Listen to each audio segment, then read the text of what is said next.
Hello student, welcome back to my channel Samrat Academy. Student, जितने बच्चे class 10th में 2027 board का पेपर देने वाले उनके वीडियो सबसे ज्यादा इंपॉर्टेंट। मेरे प्यारों बच्चों, आज मैं आप लोगों को विज्ञान का एक मॉडल पेपर बताने वाला हूं। मेरे प्यारों बच्चों, मॉडल पेपर कहिए या इसे गेस पेपर कहिए, यह मैंने खुद बनाया और इसमें very very most important question मैं ले रखा हूं। और इसमें जो क्वेश्चन मेरे प्यारों बच्चों वो प्रीवियस पेपर से क्वेश्चन लिए गए हैं और इंपॉर्टेंट क्वेश्चन लिए गए हैं जो कि आपके पेपर में पूछे जाते हैं। मेरे प्यारों बच्चों, इसको रियल पेपर मत मानना, ये रियल पेपर कभी नहीं है, यह एक मॉडल पेपर गेस पेपर है जिसे हमने बनाया है। ठीक है मेरे प्यारों बच्चों, देखिए ये पेपर 70 नंबर का है और इसे हल करने के लिए आपके पास समय रहेंगे 3 घंटे 15 मिनट। 3 घंटे 15 मिनट का टाइम मिलेगा इस पेपर को हल करने के लिए। विज्ञान का यह आप लोगों का यह गेस पेपर में बता रहा हूं, कोड है 824C कोड है। मेरे प्यारों बच्चों, मैं इतना बता देता हूं आप लोगों को कि इस पेपर को अगर आप तैयार कर लेते हो तो इसमें जितने मोस्ट इंपोर्टेंट क्वेश्चन अगर उनको तैयार कर लेते हो तो आपका सपना जो विज्ञान में 95% लाने का है वो बिल्कुल पूरा हो जाएगा इस मॉडल पेपर से, इस गेस पेपर से। मेरे प्यारे बच्चों, सबसे पहले आप लोगों को अनुक्रमांक और नाम लिख लेना है और जितना मैं मॉडल पेपर गेस पेपर कराऊंगा पूरा का पूरा ईमानदारी से आप लोगों को करना है, क्योंकि उसमें वही प्रश्न रहेंगे जो कि आपके एग्जाम में पूछे जाएंगे जो कि इंपोर्टेंट है।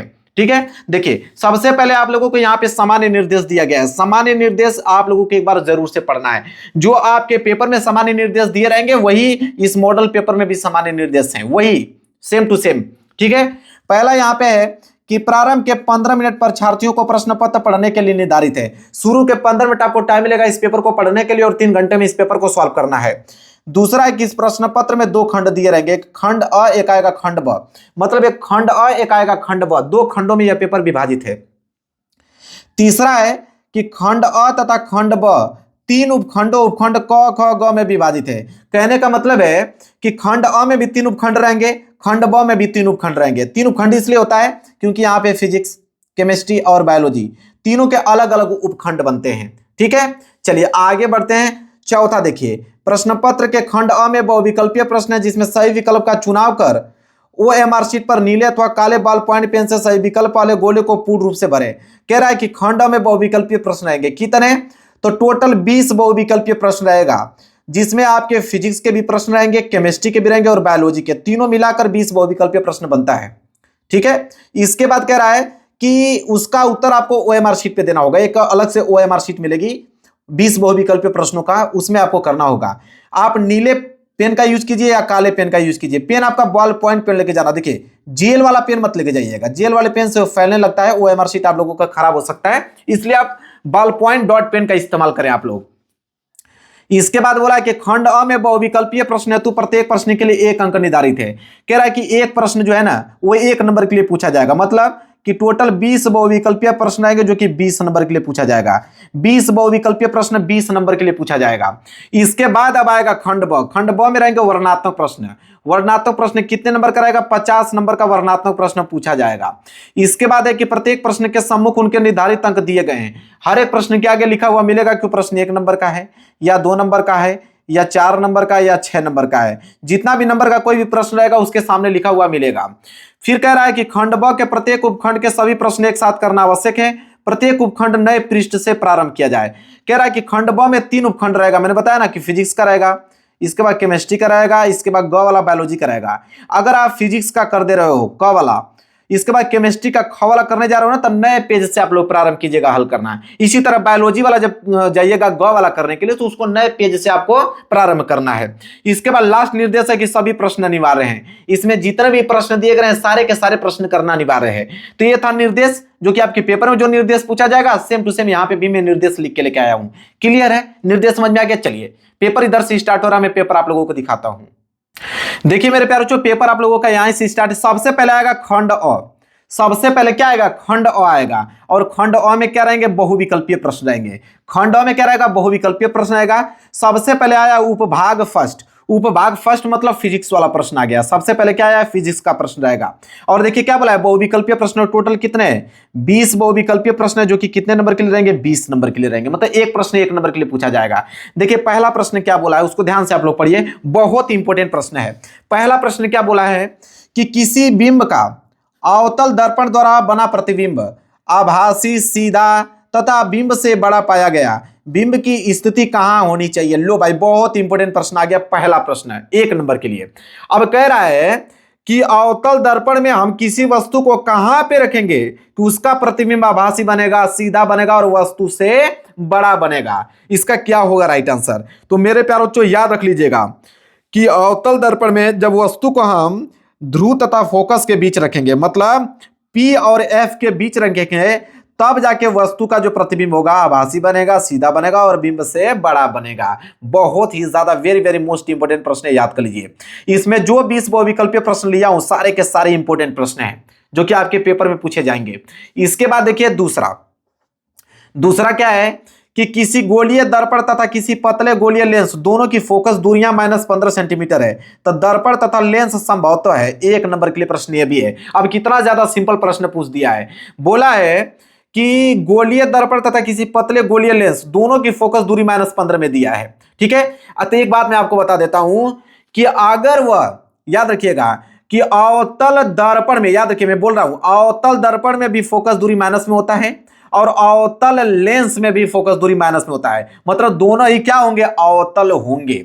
इसलिए ए वाला जो है बिल्कुल राइट आंसर हो जाएगा, ठीक है। बोला है कि फोकस दूरी -15 सेंटीमीटर है, तो जाहिर सी बात है कि दोनों अवतल होंगे, मतलब अवतल दर्पण में भी -15 सेंटीमीटर और अवतल लेंस में भी -15 होगा, क्योंकि अवतल दर्पण की बात कीजिए या अवतल लेंस की बात कीजिए, दोनों में ही दूरियां ऋणात्मक होती हैं। इस बात को ध्यान में रखिएगा। क्लियर है? चलिए आगे बढ़ते हैं। इसके बाद आ जाते हैं प्रश्न संख्या तीसरे की तरफ। देखिए प्रश्न संख्या तीसरा क्या है, कह रहा है कि किसी शब्दकोश में पाए गए छोटे अक्षरों को पढ़ते समय आप निम्न में से कौन सा लेंस पसंद करेंगे। अब बहुत प्यारा प्रश्न दे दिया 1 नंबर के लिए। कह रहा है कि कोई छोटा अक्षर है, ठीक है, और उसको आपको पढ़ना है, ठीक है, ये आंखें हो गई, आपको पढ़ना है, तो आप किस लेंस का प्रयोग करेंगे? जाहिर सी बात है कि हम उस लेंस का प्रयोग करेंगे जो छोटा वस्तु को हमें क्या करके दिखाए, बड़ा करके दिखाए। छोटा वस्तु को जो क्या करके, बड़ा करके दिखाए।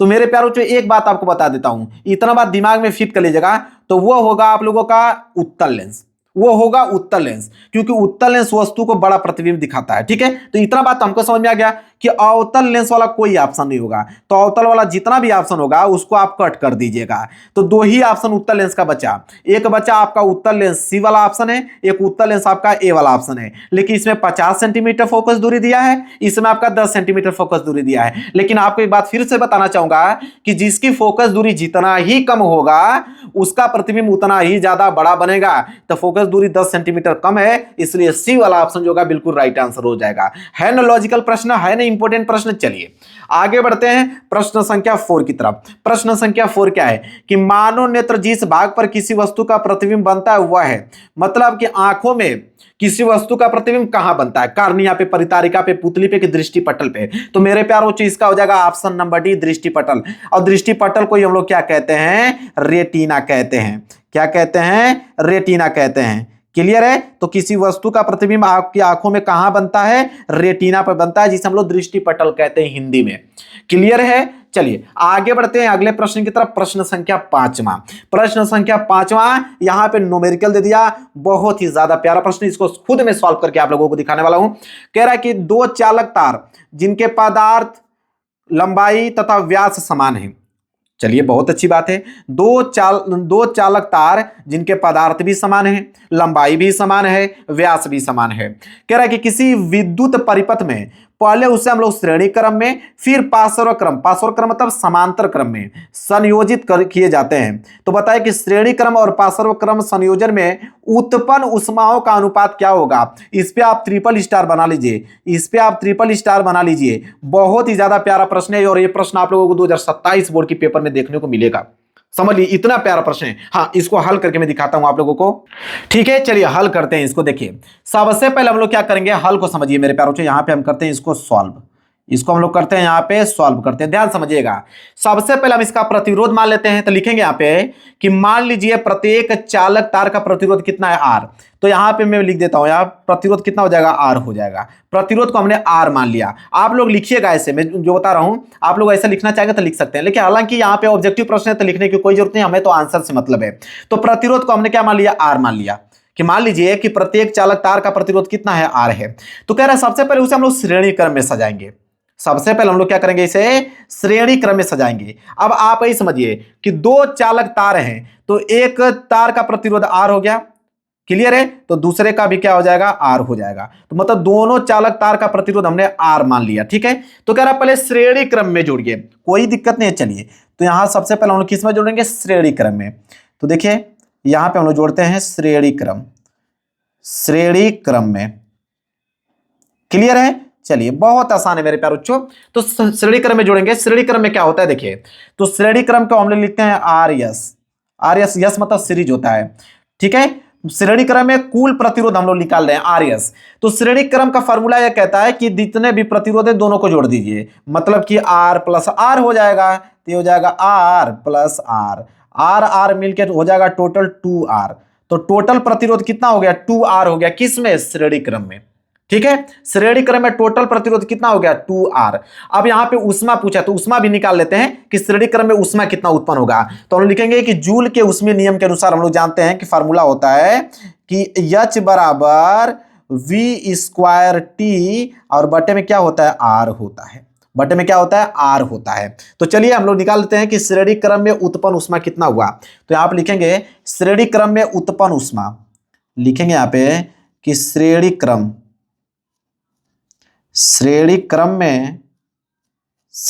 में उत्पन्न उष्मा, श्रेणी क्रम में उत्पन्न उष्मा, श्रेणी क्रम में उत्पन्न उष्मा।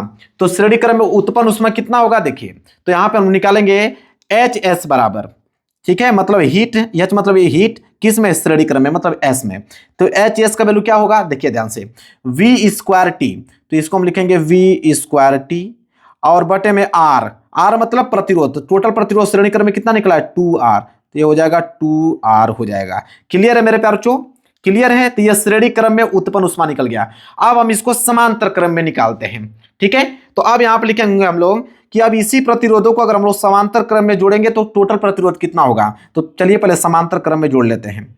तो लिखेंगे समांतर क्रम में, समांतर क्रम, जब समांतर क्रम में जोड़ेंगे तो वहां पे फॉर्मूला क्या होता है, 1/, लिखेंगे 1/RP, यहां पे RS लिख रहे थे, यस मतलब सीरीज, मतलब समांतर, समांतर श्रेणी में R निकाल रहा था। यहां हो गया पैरेलल, मतलब समांतर क्रम में हम यहां पे टोटल प्रतिरोध निकाल रहे हैं। तो 1/RP बराबर क्या हो जाएगा, तो ये हो जाएगा आपका 1/, पहला प्रतिरोध कितना है R, दूसरा प्रतिरोध भी कितना है R, ठीक है। जब इसको निकालोगे तो हो जाएगा 1/RP बराबर, 1/RP बराबर R का एलसीएम R हो जाएगा, R से R कैंसिल ऊपर 1, R से R कैंसिल ऊपर 1, 1 मिलकर हो जाएगा 2, और नीचे हो जाएगा आपका R। हमें तो RP का वैल्यू चाहिए, तो RP को ऊपर कर दीजिए। RP बराबर क्या हो जाएगा, तो R यहाँ पे ऊपर चला जाएगा और 2 हो जाएगा नीचे, मतलब RP बराबर कितना आ गया, R/2, मतलब समांतर क्रम में टोटल प्रतिरोध कितना आ गया, R/2 आ गया। अब हम क्या करेंगे कि समांतर क्रम में उत्पन्न उष्मा निकाल देंगे। समांतर क्रम में उत्पन्न उष्मा, तो यहां लिखेंगे कि समांतर क्रम में देखिए, इसको हम डिटेल से सॉल्व करके बता रहा हूं। समांतर क्रम में मैं चाहता तो डायरेक्ट आंसर आपको बता देता, लेकिन आंसर बताने से कोई मतलब नहीं, आप इसको सॉल्व करके दिखाइए। समांतर क्रम में उत्पन्न उष्मा, तो समांतर क्रम में उत्पन्न उष्मा क्या हो जाएगा, मतलब HP बराबर, तो HP बराबर क्या हो जाएगा, V स्क्वायर T/R, टोटल प्रतिरोध कितना निकल गया, R/2 निकल गया, R/के क्या निकल गया, 2 निकल गया। अब देखिए क्या हो जाएगा, ये 2 पर चला जाएगा, 2 ऊपर चल जाएगा, तो हो जाएगा आपका 2V स्क्वायर T, और बटे में कितना बच जाएगा, R बच जाएगा, बटे में R बच जाएगा। ये किसका वैल्यू आ गया, HP, मतलब समांतर क्रम में उत्पन्न उष्मा, HP बराबर कितना आ गया आपका 2V स्क्वायर T, और बटे में कितना बच गया, R बच गया। प्रश्न में हमसे पूछा क्या था, अनुपात पूछा था कि उष्माओं का अनुपात, देखिए पूछा ना कि उष्माओं का अनुपात क्या होगा। अब दोनों का उष्माओं का अनुपात हम निकाल लेते हैं, कितना सिंपल है। तो यहां लिखेंगे उष्माओं का अनुपात बराबर, लिखेंगे यहां पे कि उष्माओं का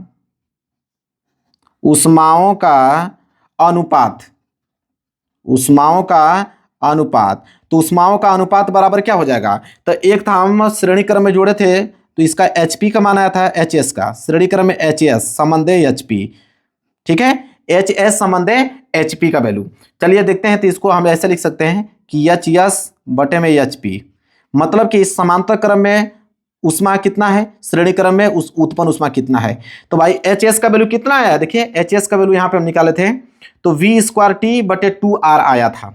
ठीक है, तो इसको लिखेंगे वी स्क्वायर टी बटे में 2r, और यहाँ पे एचपी का वैल्यू निकाले हैं अभी जस्ट r बटे 2, इसका टोटल प्रतिरोध था, और एचपी का वैल्यू कितना है 2v स्क्वायर टी बटे r, मतलब कि 2v स्क्वायर टी बटे में कितना आया है, r आया है, इतना था। चलिए इसको हल कर लेते हैं। देखिए जब इसको हल कीजिएगा ना तो देखिए क्या होगा, ये हो जाएगा भाग में तो गुणा में चेंज कीजिए तो हो जाएगा वी स्क्वायर टी बटे में 2r, और जब गुणा कीजिए तो ये r ऊपर चला जाएगा और इसका 2v स्क्वायर टी नीचे आ जाएगा। क्लियर है, कटा के देख लीजिए। अब आप ही समझिए कि इस r से ये r तो क्या हो गया, बिल्कुल कैंसिल। यहाँ से वी स्क्वायर टी से वी स्क्वायर टी कैंसिल होगा, ऊपर कितना बच गया 1, तो ऊपर 1 इधर भी 1, तो 1 का गुणा 1 में करेंगे तो 1 आ जाएगा, और नीचे हो जाएगा 2 को गुणा 2 में करेंगे तो 4 आ जाएगा। मतलब 1/4 का मतलब हो गया 1/4, 1/4, मतलब अनुपात आ गया यहाँ पे कि एच एस संबंधे एच पी का अनुपात जो है वो आ गया 1/4। अब इतना डिटेल में कोई आपको बताने वाला थोड़ी है कि मॉडल पेपर सोल्यूशन करा रहा है इतना डिटेल में बताएगा, कोई नहीं बता पाएगा। ठीक है, वो डायरेक्ट आंसर बता के हटेंगे यहाँ से। तो 1/4 आ गया, मतलब 1/4। अब 1/4 का मतलब सी वाला ऑप्शन। देखिए मैं आपको यकीन दिलाता हूँ इतना डिटेल में आपको कोई बताने वाला नहीं है, कोई भी मॉडल पेपर सॉल्यूशन करा रहा होगा इतना डिटेल में नहीं बताएगा, वो डायरेक्ट तुरंत पढ़कर सी वाला ऑप्शन सही हो गया। अरे ऐसे कैसे सही हो गया, इसको हल करके दिखाइए तब तो माने। तो देखिए मैं पूरा डिटेल में हल करके बता दिया आप लोगों को। क्लियर है, चलिए आगे बढ़ते हैं प्रश्न संख्या 6 की तरफ। देखिए प्रश्न संख्या 6 क्या है कि विद्युत धारा उत्पन्न करने की युक्ति को कहते हैं। बहुत प्यारा प्रश्न है, हर साल आता है, 1 नंबर के लिए प्रश्न है। तो विद्युत धारा उत्पन्न करने की युक्ति को हम लोग क्या कहते हैं मेरे प्यारे बच्चों, तो जाहिर सी बात है जनित्र। जनित्र को ही हम बोलते हैं जनरेटर, जनित्र को ही बोलते हैं जनरेटर। विद्युत धारा उत्पन्न करने की युक्ति को हम क्या बोलते हैं, जनित्र बोलते हैं, मतलब जनरेटर बोलते हैं। याद रखिएगा, बहुत प्यारा प्रश्न है। आगे देखिए प्रश्न संख्या 7वां क्या है मेरे प्यारे बच्चों, प्रश्न संख्या 7वां बोला है कि निम्नलिखित में से कौन किसी लंबे विद्युत धारावाही तार के निकट चुंबकीय क्षेत्र का सही वर्णन करता है। बहुत प्यारा प्रश्न, 2026 में यह प्रश्न पूछ लिया था, 2026 में यह प्रश्न पूछा था, 2026 में यह प्रश्न पूछा था। इतना प्यारा प्रश्न दे दिया कि निम्नलिखित में से कौन किसी लंबे विद्युत धारावाही तार के निकट चुंबकीय क्षेत्र का सही वर्णन करता है। तो इसका राइट आंसर हो जाएगा मेरे प्यारे बच्चों कि चुंबकीय क्षेत्र के संकेंद्रीय क्षेत्र रेखाओं का केंद्र तार होता है।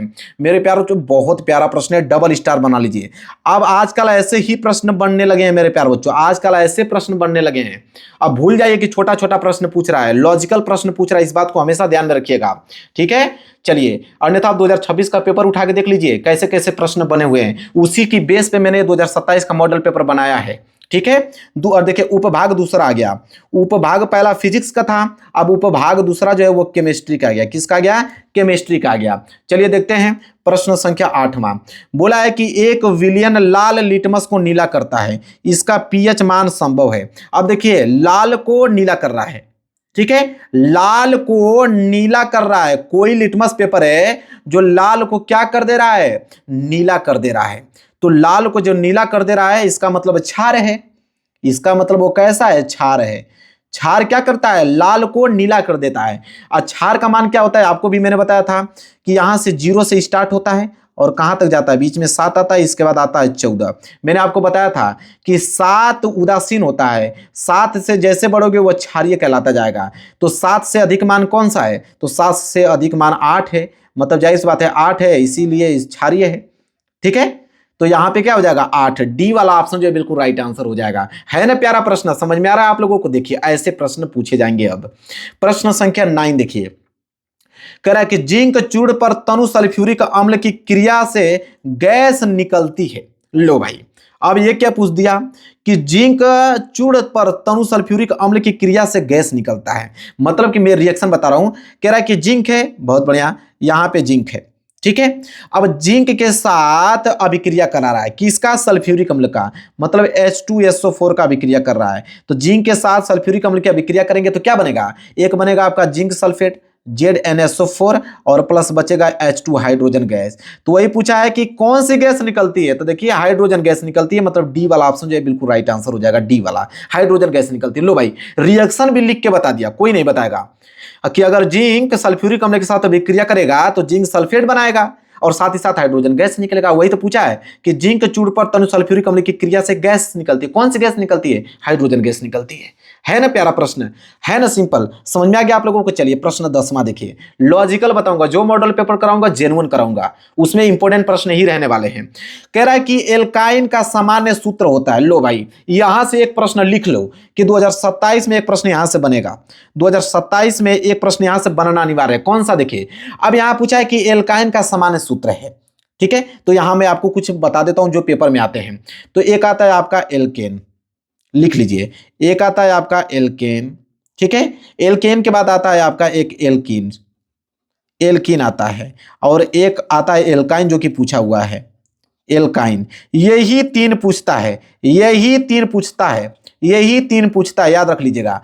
या तो एल्केन का पूछे, या तो एल्कीन का, या तो एल्काइन का। नोट कर लीजिए, मैं बता देता हूं, नोट कर लीजिए। अगर आपको एल्केन का पूछे, ठीक है, तो एल्केन में सिंगल बॉन्ड होता है, इस बात को याद रखिएगा। एल्केन में सिंगल बॉन्ड होता है, जो कि इसका सूत्र होता है, सामान्य सूत्र कि CnH2n+2 होता है। याद रख लीजिए, CnH2n+2। लेकिन अगर एल्कीन पूछे तो एल्कीन में डबल बॉन्ड होता है, जो कि होता है आपका CnH2n होता है। एल्काइन की बात करें तो एल्काइन ट्रिपल बॉन्ड होता है, इसमें ट्रिपल बॉन्ड होता है, त्रिबंध होता है। तो ये हो जाएगा आपका कि CnH2n-2 होता है। यहां से लिख लो कि एक प्रश्न बनने वाले आपके पेपर में, एक प्रश्न 2027 में बनेंगे यहां से, इस बात का दावा करता हूं, यहां से बनना ही है। लेकिन हमसे पूछा क्या है? एल्काइन। तो एल्काइन का समान सूत्र क्या है? CnH2n-2। कौन सा दिख रहा है भाई? सी वाला ऑप्शन जो है बिल्कुल राइट आंसर हो जाएगा। सी वाला देखिए, दिख गया? बिल्कुल समझ में आ रहा है आप लोगों को? लाइक जरूर से जरूर कर दीजिएगा। प्रश्न संख्या 11 की तरफ बढ़ते हैं। देखिए प्रश्न संख्या 11 आ गया। प्रश्न संख्या 11 क्या है? कह रहा है कि एल्डिहाइड का प्रक्रियात्मक समूह है, मतलब एल्डिहाइड का कौन सा इसमें समूह है, 1 नंबर के लिए प्रश्न है। और यहां से भी मैं बताता हूं कि 2027 बोर्ड में यहां से भी एक प्रश्न बनने वाला है। 2027 पेपर में यहां से भी एक प्रश्न बनने वाला है, इस बात को नोट कर लीजिए। अब मैं कुछ चीजें सोल्यूशन के तौर पे दिखा देता हूं, स्क्रीनशॉट इसका ले लो। कुछ चीजें मैं यहां दिखा देता हूं, स्क्रीनशॉट ले लो। अब यहां पे याद कर लीजिए, जैसे देखिए यहां पे आपका एल्केन है, ठीक है, क्या है? एल्केन। अब एल्केन का सूत्र होता है CnH2n+2, ठीक है, जो कि इसका उदाहरण होता है मीथेन। इसमें होते हैं आपके केवल एक बंध होते हैं। दूसरा होता है एल्किन। याद कर लीजिए, यहां से प्रश्न बनेगा। एल्किन को हम बोलते हैं असंतृप्त हाइड्रोकार्बन, ठीक है, और एल्केन को बोलते हैं संतृप्त हाइड्रोकार्बन। तो एल्कीन को बोलते हैं असंतृप्त हाइड्रोकार्बन जिसमें द्विबंध होते हैं। इसका सूत्र होता है आपका CnH2n, ठीक है, और जैसे में एथीन हुआ, ठीक है। इसी तरह एक आता है एल्काइन, जो कि मैंने बताया था आपको। एल्काइन में त्रिबल बंध होता है, जो कि CnH2n-2 होता है, जैसे एथाइन हुआ। इसी तरह यहां पे बोला है एल्कोहल। एल्कोहल का होता है जिसे हम लोग बोलते हैं हाइड्रोक्लोरिक समूह, इसमें OH होता है, सिंगल बॉन्ड OH, ठीक है। इसका जो सामान्य सूत्र होता है यह होता है, याद कर लीजिए, ठीक है। OH के साथ कोई ना कोई बॉन्ड जुड़ा होता है R के, जैसे एथेनॉल हो गया। इसी तरह एक आता है एल्डिहाइड। क्या आता है? एल्डिहाइड। इसमें हमसे क्या पूछा है? एल्डिहाइड ही पूछा है। एल्डिहाइड हमसे पूछा है इसमें, जिसको हम बोलते हैं फार्मिक समूह, ठीक है। क्या बोलते हैं? फार्मिक समूह, जो कि इसका समान सूत्र होता है सिंगल बॉन्ड के साथ CHO, यहां पे यौगिक जुड़ा होता है, ठीक है, जो कि CH3CHO, जिसे एथेनॉल बोलते हैं। तो यहां पे क्या आ जाएगा? CH3CHO, ठीक है। क्या बोला है? CH3CHO, ठीक है।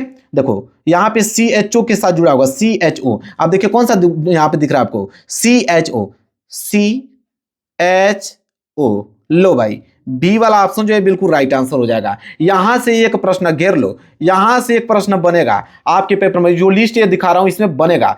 इसी तरह अगर कीटोन का पूछेगा तो कीटोन का कार्बोनिक समूह बोलते हैं, ये होता है, इसका सूत्र याद कर लो, जैसे प्रोपेनोन होता है। इसी तरह कार्बोक्सिलिक अम्ल बोलेगा तो इसको बोलते हैं कार्बोक्सिलिक समूह, ठीक है, इसका सूत्र यह होता है, जैसे एथेनोइक अम्ल होता है। इसका हेलो एल्केन पूछेगा तो हेलोजन समूह होता है, जो कि यह होता है, इसका सूत्र यह होता है। और जैसे एग्जांपल के तौर पर बताएं तो क्लोरोमेथिन होता है। मतलब एक एक वर्ड, अब इतना नहीं कोई बताएगा कि भाई मैं एक एक वर्ड यहाँ पे लिख के लेके आया हूं, आप लोगों को दिखा रहा हूं, इतना कोई बताने नहीं चलेगा आपको। वो डायरेक्ट सोल्यूशन करेगा, डायरेक्ट आंसर बताएगा, निकलेगा। लेकिन यहां से मैं पूरा लिस्ट ही बता दिया हूं, एक प्रश्न बनेगा, ठीक है। और एक बात बताता हूं, इसका सोल्यूशन आपको कहां मिलेगा? लो भाई PDF, हटाओ, PDF भी दे देता हूं, तैयारी कर रहे हो तो बढ़िया से कर लो। PDF की अगर हम बात करें तो आप प्ले स्टोर पे चले जाइए, सम्राट एकेडमी सर्च कीजिएगा, सम्राट एकेडमी सर्च करेंगे तो मेरा ऐप आ जाएगा, उसको डाउनलोड कीजिएगा। या तो नहीं आ रहा है तो इसी वीडियो के डिस्क्रिप्शन में लिंक दे रहा हूं, लिंक पे जैसे क्लिक करोगे वो डायरेक्ट प्ले स्टोर पे भेज देगा, वहां से डाउनलोड करके और वहां पे लिखा होगा फ्री नोट्स, लिखा होगा फ्री नोट्स, और वहां पे मॉडल पेपर करके एक पीडीएफ बनी होगी, उसको डाउनलोड कर लेना फ्री में। ये सब कुछ एचडी क्वालिटी में आपको मिल जाएगा। चलिए आगे बढ़ते हैं, अगला प्रश्न देखते हैं। प्रश्न संख्या 12 देख लो भाई, प्रश्न संख्या 12 क्या है, बिल्कुल बता रहा हूं लॉजिकल। प्रश्न संख्या 12 क्या है कि निम्न में से कौन सी धातु अम्लों में से हाइड्रोजन को विस्थापित करती है। जाहिर सी बात है कि अम्लों में से हाइड्रोजन को विस्थापित वही करेगा जो कि हाइड्रोजन से अधिक अभिक्रियाशील होगा। तो हाइड्रोजन से अधिक अभिक्रियाशील आपका एक मैग्नीशियम है और जिंक है, मतलब मैग्नीशियम और जिंक जो है वो हाइड्रोजन से अधिक अभिक्रियाशील तत्व होता है। बाकी जितना भी आप देख रहे हो सब हाइड्रोजन से कम अभिक्रियाशील है। क्लियर है, तो इसका हो जाएगा ए वाला ऑप्शन। ये भी बहुत इंपॉर्टेंट है, 2026 में पूछा था। 13वां प्रश्न देख लीजिए क्या है, 13वां प्रश्न देख लीजिए मेरे प्यारे बच्चों क्या है, बोला कि निम्नलिखित में से किस यौगिक में कीटोनी समूह उपस्थित है। लो भाई आ गया, जो लिस्ट में मैंने बताया था वो लिस्ट से आ गया। लो दिखा भी देता हूं, देखो मैंने बोला था कीटोन, कीटोन को अगर पूछेगा तो उसका सूत्र होता है प्रोपेनोन, मतलब सूत्र तो ये होता है। उसका उदाहरण देखो, प्रोपेनोन CH3COCH3। लो भाई CH3 देखो दिख रहा है, चौथा ऑप्शन देखो CH3COCH3 कीटोन का आ गया। लो मैंने कहा था ना कि यहां से एक प्रश्न बनना अनिवार्य है, बनेगा ही बनेगा। तो 2027 में लिख लो कि वो जो मैं आपको ग्राफ दिखाया हूं वहां से तो एक प्रश्न बनेगा ही बनेगा, उसको कोई रोकने वाला नहीं है। तो इसलिए मैं कह रहा हूं एक बार फिर दिखा देता हूं, या डाउनलोड कर लेना आप पीडीएफ। ये बिल्कुल आप लोगों को यहां से एक प्रश्न बनना अनिवार्य है। ज्यादातर आपको उदाहरण देगा, ये उदाहरण याद कर लो कि किसका कौन सा उदाहरण है, या उदाहरण देके पूछता है, याद कर लेना। उदाहरण नहीं देगा तो इसका क्या देगा, सूत्र देगा। जैसे एक मैं सूत्र पूछा था, उदाहरण नहीं देगा तो सूत्र, उदाहरण और सूत्र याद कर लो नाम सहित मेरे प्यारे बच्चों। क्लियर है, प्रश्न संख्या 13 समाप्त हो गया। चलिए आगे बढ़ते हैं। चलिए अब आ गया आपका उपभाग तीसरा। उपभाग तीसरा जो रहेगा बायोलॉजी से प्रश्न पूछे जाएंगे। किससे पूछे जाएंगे, बायोलॉजी से। प्रश्न संख्या 14 देख लीजिए क्या है, बोला है कि मानव में निम्न में से कौन उत्सर्जन तंत्र से संबंधित है। उत्सर्जन तंत्र का मतलब होता है मेरे प्यारे बच्चों कि जो गंदगी को बाहर निकाले। उत्सर्जन का मतलब यही होता है कि गंदगी को बाहर निकालता है। कौन निकालता है, ठीक है। तो इसमें बोला है कि मानव में निम्न में से कौन उत्सर्जन तंत्र से संबंधित है। तो उत्सर्जन तंत्र से संबंधित की हम बात करें वृक्क। अब बहुत सारे बच्चे कहेंगे वृक्क क्या दे दिया, तो वृक्क को ही बोलते हैं किडनी। वृक्क को ही बोलते हैं किडनी, याद कर लीजिए। किडनी एक ऐसा होता है कि किडनी क्या करता है, गंदगी को बाहर निकालता है। जैसे पेशाब हम लोग करते हैं वो किडनी के अनुसार ही पेशाब जो होता है बाहर आता है, ठीक है। तो वृक्क का कार्य ही होता है उत्सर्जन का काम करना, ठीक है। एक नंबर यहां से क्लियर हो गया, लिख लो, यहां से भी प्रश्न बनेंगे। 15वां प्रश्न देखिए क्या है, कह रहा है कि श्वसन प्रक्रम के दौरान ग्लूकोज अणु का पायरुवेट अणु में विखंडन होता है। मतलब कि अगर श्वसन प्रक्रिया के दौरान देखें तो ग्लूकोज अणु का पायरुवेट अणु में विखंडन होता है। कहां पे होता है यह प्रश्न पूछ लिया, तो ये होता है आपका कोशिका द्रव में होता है। कहां पे होता है, कोशिका द्रव में।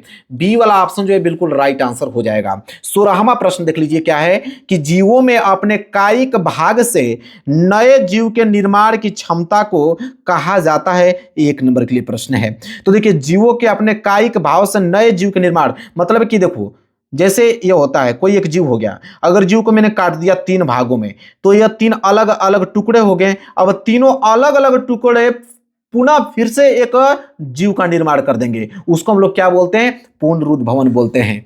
पुनरुद्भवन बोलते हैं, वही प्रश्न में पूछा था, ठीक है, कि जीवों में अपने कायिक भाग से नए जीव के निर्माण की क्षमता को हम बोलते हैं पुनरुद्भवन, ठीक है, जिसे पुनर्जनन भी कहते हैं। इसके बाद 17वां प्रश्न देख लीजिए क्या है कि निम्न में से कौन बीज में परिवर्तित होता है। तो भाई जाहिर सी बात है, बीज में कौन परिवर्तित होगा, तो बीज में आपके बीजांड ही यहां पे परिवर्तित होगा। तो बीज में परिवर्तन कौन होता है, बीजांड होता है। याद रखिएगा, बहुत प्यारा प्रश्न, वही प्रश्न मैं आप लोगों की इस मॉडल पेपर में करा रहा हूं जो कि एग्जाम इंपोर्टेंट है, एग्जाम के दृष्टिकोण से, जो कि 95% लगेगा कि हाँ ये प्रश्न आने वाले हैं। आप देख भी रहे हो, इतना डिटेल में बता रहा हूं। 18वां प्रश्न देख लीजिए क्या है कि डीएनए का वह भाग जिसमें किसी प्रोटीन संश्लेषण के लिए सूचना होती है वो क्या कहलाता है। तो डीएनए का वह भाग जिसमें किसी प्रोटीन संश्लेषण के लिए सूचना होती है उसे हम लोग क्या कहते हैं, उसे बोलते हैं जीन। क्या कहते हैं, जीन कहते हैं। एक नंबर यहां से भी क्लियर कर लो, एक नंबर यहां से भी क्लियर कर लो। देखिए प्रश्न संख्या 19 देख लीजिए। प्रश्न संख्या 19 क्या है कि निम्न में से कौन एक कृत्रिम पारितंत्र का उदाहरण है। एक नंबर के लिए प्रश्न है। तो कृत्रिम पारितंत्र का उदाहरण पूछ लिया जो कि होता है मानव निर्मित कृषि भूमि। डी वाला ऑप्शन जो है बिल्कुल राइट आंसर। कहां से बचोगे भाई, कोई नहीं बच पाएगा। पूरा का पूरा इंपोर्टेंट प्रश्न ले रखा हूं इस मॉडल पेपर में। निम्न में से कौन पादप हार्मोन्स नहीं है। लो पादप हार्मोन्स कौन नहीं है, तो भाई ऑक्सिन की बात करें तो ऑक्सिन पादप हार्मोन्स है। साइटोकाइनिन की बात करें यह भी आपका है, ठीक है। यहां पे जिब्रेलिन की बात करें यह भी है। ये थायरॉक्सिन नहीं है, ठीक है। ये जो आपका थायरॉक्सिन है यह आपका पादप हार्मोन्स नहीं होता है। तो गुरुजी पादप हार्मोन्स नहीं होता तो होता किसका है, तो लिख लो ये जंतु हार्मोन्स होता है। क्या होता है, जंतु हार्मोन्स होता है। क्या होता है, जंतु हार्मोन्स होता है। अब यहां से स्टार्ट हो गया आपका खंड ब। खंड ब कितने नंबर के लिए रहेंगे, 50 नंबर के लिए रहेंगे। और इसमें रहेंगे आपको वर्णनात्मक प्रश्न। क्या रहेंगे, वर्णनात्मक प्रश्न रहेंगे। लो प्रश्न संख्या 21 आ गया। अब प्रश्न संख्या 21 क्या बोला है उसको ध्यान से पढ़ते हैं। प्रश्न संख्या 21 बोला, 21 में दो प्रश्न दिए हैं, दो दो नंबर के हिसाब से। 2 नंबर इसको मिलेंगे, 2 नंबर इसको मिलेंगे, ठीक है। 21 का पहला देखते हैं कि एक अवतल दर्पण से अगर 25 सेंटीमीटर दूर रखी वस्तु का दोगुना बड़ा वास्तविक प्रतिबिंब बनता है तो दर्पण की फोकस दूरी ज्ञात कीजिए। चलिए भाई दर्पण की फोकस दूरी ज्ञात करके दिखाता हूं आप लोगों को। चलिए अब यहां पे बोला है मेरे प्यारों, ध्यान से आप समझिए। अवतल दर्पण बोला, ठीक है। अवतल दर्पण में कोई वस्तु 25 सेंटीमीटर दूरी पर रखी है। तो भाई 25 सेंटीमीटर दूरी पर रखी है मतलब यू का वैल्यू, तो u का वैल्यू दे दिया है आपका -25 सेंटीमीटर। अब माइनस हमने क्यों लगाया, इसलिए लगाया क्यों अवतल दर्पण है। u का वैल्यू हमेशा माइनस में होता है, चाहे वो अवतल दर्पण हो चाहे वो उत्तल दर्पण हो, इस बात को ध्यान में रखिएगा। तो u बराबर -25 सेंटीमीटर हो गया। इतना चीज तो क्लियर हुआ, इतना पॉइंट तो हमने लिखा, ठीक है, कोई दिक्कत नहीं है। अब यहां से ध्यान दीजिएगा। अब इसने बोला है कि वस्तु का दोगुना बड़ा वास्तविक प्रतिबिंब बनता है। तो वास्तविक प्रतिबिंब बनता है, तो वास्तविक अब यहां बोल दिया कि प्रतिबिंब वास्तविक है। तो जाहिर सी बात है कि वास्तविक प्रतिबिंब जो होता है मेरे प्यार बच्चों वो अवतल दर्पण ही होगा। तो अवतल दर्पण में जो वस्तु का प्रतिबिंब बनता है v का जो वैल्यू होता है, v का वैल्यू भी क्या होता है मेरे प्यार बच्चों, वो भी ऋणात्मक होगा। v का वैल्यू भी ऋणात्मक होगा। और बोला यहाँ पे कि वस्तु दुगुना बड़ा मतलब ये आपका आवर्धन का वैल्यू दे दिया। आवर्धन भी आपका माइनस में होगा, क्योंकि यहाँ पे बोल दिया क्या, वास्तविक बोल रखा है। तो आवर्धन को हम बोलते हैं m, तो m का वैल्यू भी दे दिया आपका -2। बिल्कुल बताते चल रहा हूं उसका रीजन वाइज कि आखिरकार माइनस हुआ कैसे। अब कहोगे कि आवर्धन का सूत्र गुरुजी, तो आवर्धन को बोलते हैं m बराबर सूत्र होता है -v/u, -v/u। यह हो जाता है आपका आवर्धन का सूत्र गुरुजी, ठीक है। बहुत बढ़िया, नोट कर लो, क्लियर है। अब रख दीजिए वैल्यू, m का वैल्यू आपको मालूम है, तो m का वैल्यू आपका -2 है तो -2 रख लीजिए। और यहाँ पे हो जाएगा माइनस, v का वैल्यू हमको ज्ञात करना है, u का वैल्यू हमको मालूम है -25। बहुत बढ़िया, -25 माइनस से माइनस ये हो गया खत्म। अब यह हो जाएगा 25 दूना के 50, तो v बराबर आ जाएगा आपका -50। मैंने बताया था ना कि v का वैल्यू भी माइनस में आएगा। माइनस में इसलिए आएगा क्योंकि यहाँ पे वास्तविक बोल रखा है। वास्तविक मतलब जिधर वस्तु रखी है उधर प्रतिबिंब भी बनेगा उसका। लो भाई बहुत बढ़िया, ठीक। तो v का वैल्यू भी हमको मालूम चल गया। अच्छा, सेंटीमीटर में हमसे पूछा क्या है, फोकस दूरी। चलिए फोकस दूरी के लिए हम दर्पण सूत्र देखेंगे। अभी हमने ऊपर किसका सूत्र देखा, आवर्धन का सूत्र देखा। अब हम किसका सूत्र देखेंगे, दर्पण का। अब दर्पण का सूत्र क्या होता है गुरुजी, ठीक है, आपके गुरुजी बता रहे हैं, नोट कीजिए। 1/f बराबर 1/kv और यहां पर हो जाएगा +1/ku। ये होता है आपका दर्पण सूत्र। और लेंस सूत्र आता तो यहाँ पे माइनस हो जाता है, ये भी बता दिया। तो दर्पण सूत्र है, हालांकि यहाँ प्लस होगा, ठीक है। वैल्यू रखते हैं, कोई दिक्कत नहीं। चलिए तो ये हो जाएगा 1/f, f का मान तो हमको ज्ञात ही करना है, बराबर 1/v। v का वैल्यू तो दिया है, अभी निकला -50 निकला है, ठीक है। बीच में प्लस है, प्लस लगाइए। 1/u, u का वैल्यू -25 दे रखा है, बहुत बढ़िया। अब इसको हमें सॉल्व करना है, f का वैल्यू निकल जाएगा। तो 1/f बराबर क्या हो जाएगा, ये हो जाएगा 1/-50। अब ये जो माइनस है इस प्लस को माइनस कर देगा, तो हो जाएगा 1/25। यहां तक किसी को दिक्कत होना ही नहीं चाहिए, बिल्कुल सरल है। तो 1/f बराबर क्या हो जाएगा, एलसीएम ले लीजिए। तो 25 दूना 50, जाहिर सी बात है कि 50 एलसीएम हो जाएगा। तो 50 से 50 कैंसिल, ऊपर बचा 1, वो भी माइनस में क्योंकि यहाँ पे माइनस लगा हुआ है। बीच में माइनस, 25 दूना के 50, 2 बार में गया, क्लियर है। चलिए अब यहाँ हो जाएगा आपका 1/f 1/f बराबर क्या हो गया, -1 -2 हो गया -3 और बटे में हो जाएगा यहाँ पे 50। अब जैसे f को ऊपर कीजिएगा तो यहाँ 50 कहाँ चला जाएगा, ऊपर चला जाएगा, तो हो जाएगा -50/3 हो जाएगा। और -50/3 का मतलब कि -16.67 सेंटीमीटर लगभग, -16.67 सेंटीमीटर लगभग।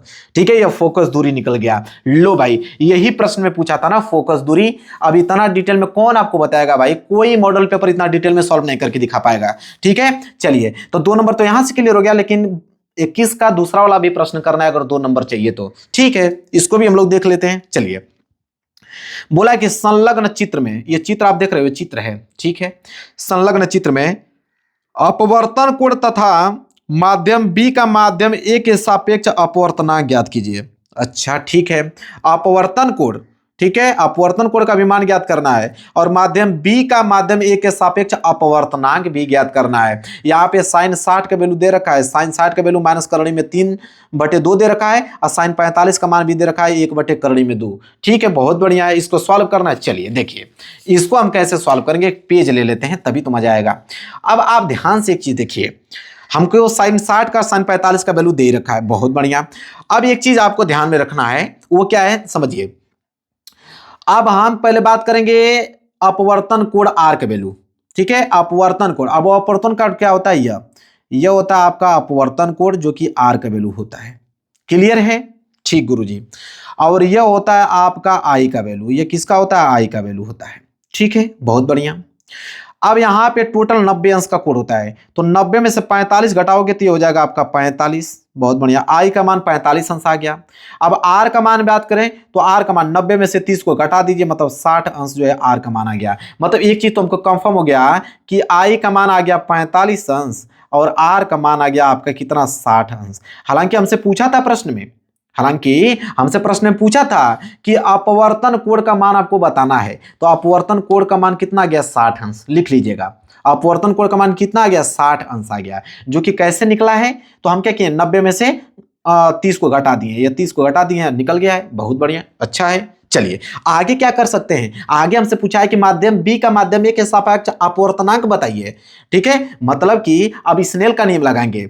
अब हमसे क्या पूछा है यहाँ पे कि माध्यम बी का माध्यम ए के सापेक्ष अपवर्तनांक, तो हम लोग लिखेंगे कि अपवर्तनांक का इसे म्यू लिखते हैं, अपवर्तनांक बी का यहाँ पे ए के सापेक्ष, तो बी का ए के सापेक्ष अपवर्तनांक क्या होगा, स्नेल का नियम क्या कहता है कि साइन आई बटे साइन आर। बहुत बढ़िया, क्लियर है गुरुजी, एकदम क्लियर है, इसमें सोचने वाली बात ही नहीं है, बस वैल्यू रखिए धनाधन। चलिए तो यह हो जाएगा आपका अपवर्तनांक बी का ए के सापेक्ष बराबर साइन आई का मतलब साइन 45 अंश, क्योंकि आई का मान 45 अंश है। अब बटे साइन आर का मान कितना हो जाएगा, साइन 60 अंश हो जाएगा। और यहाँ पे हिंट में दे ही रखा था कि साइन 45 का मान 1/2 तो ऊपर हो जाएगा आपका 1/2 हो जाएगा, और नीचे साइन 60 अंश का वैल्यू दे रखा है कितना, -3/2 दे रखा है। यहां तक किसी को प्रॉब्लम नहीं होना चाहिए। अब ये भाग में तो गुणा में चेंज कर दो, तो ये हो जाएगा आपका 1/2 और गुणा करोगे तो ये क्या हो जाएगा, 2 ऊपर चला जाएगा, तो 2 ऊपर और -3 जो है वो कहाँ जाएगा, नीचे आ जाएगा। इतना कंफर्म है, किसी को डाउट नहीं होना चाहिए मेरे प्यारे विद्यार्थियों। यहां तक क्लियर है। अब ध्यान देने योग्य बातें हैं क्या, उसको ध्यान से समझिए आप लोग। अब एक बात आप लोग को बताना है यहाँ पे कि यहाँ पे जो लिखा है 1/, अब यहाँ पे क्या लिख दिया है आपको, करड़ी में 2 लिखा है कि नहीं, ठीक, तो इसको आप लिख दीजिए करड़ी में 2, ठीक, गुणे, अब लिखा है 2 को हम लिख सकते हैं करड़ी में 2 गुणे करड़ी में 2, बिल्कुल, क्योंकि करड़ी में 2 का मान 2 ही होता है। क्लियर है, ठीक। नीचे हो गया आपका माइनस करड़ी में 3। अब देखिए ध्यान से, आप लोग देख रहे होंगे कि करड़ी में 2 कैंसिल हो गया, ऊपर आपका क्या बच गया, यहाँ पे ऊपर बच गया आपका करड़ी में 2 और नीचे क्या बच गया आपका माइनस करड़ी में 3 बच गया।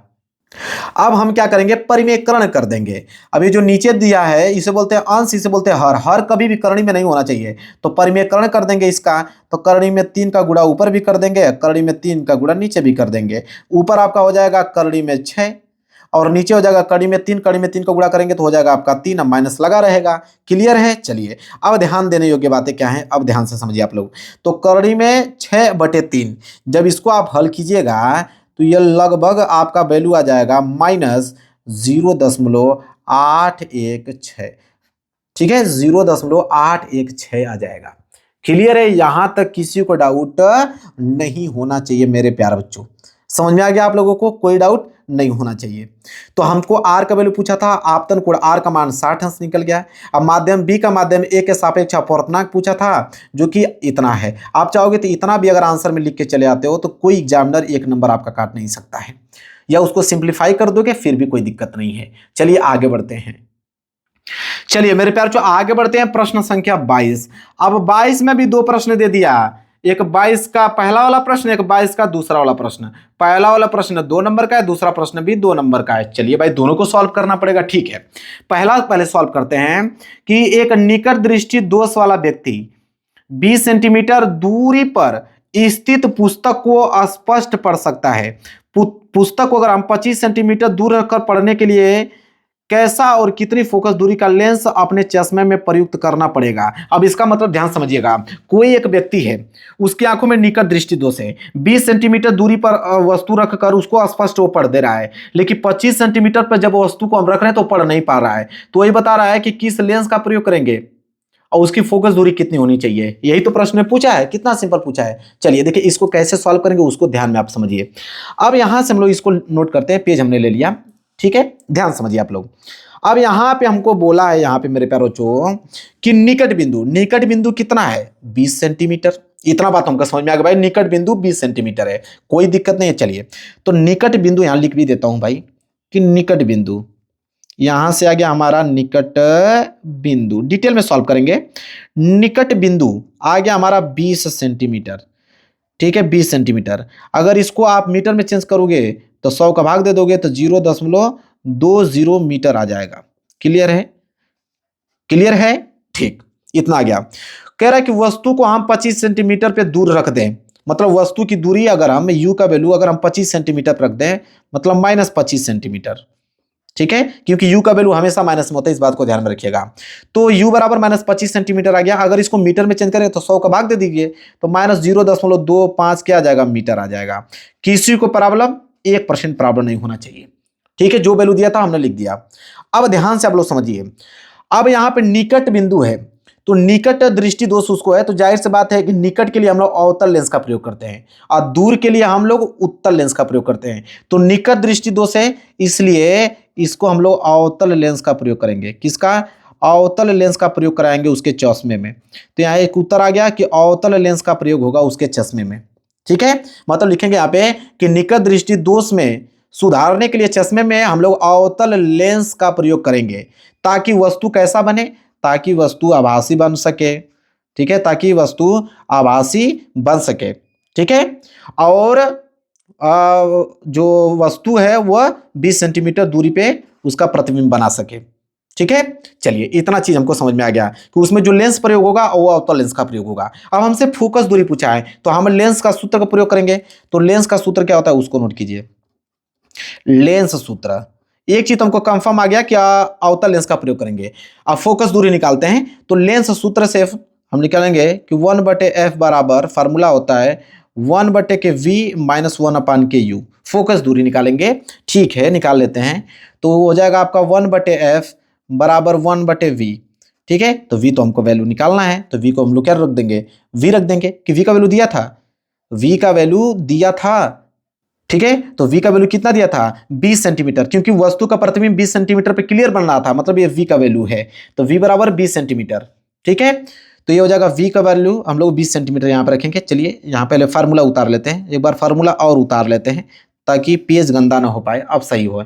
अब लिखेंगे 1/f बराबर 1/v का वैल्यू कितना है 0.2 मीटर, और -1/u का वैल्यू कितना है -0.25 मीटर दे रखा है।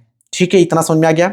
अब इसको हल करते हैं तो 1/f बराबर क्या आ जाएगा, यहाँ पे यह हो जाएगा आपका 1/0.2, अब माइनस माइनस क्या हो जाएगा प्लस 1/0.25 मीटर में। क्लियर है? इतना समझ में आ गया आपको? कोई डाउट नहीं होना चाहिए। अब ध्यान से आप लोग समझिएगा क्या कह रहा है ये।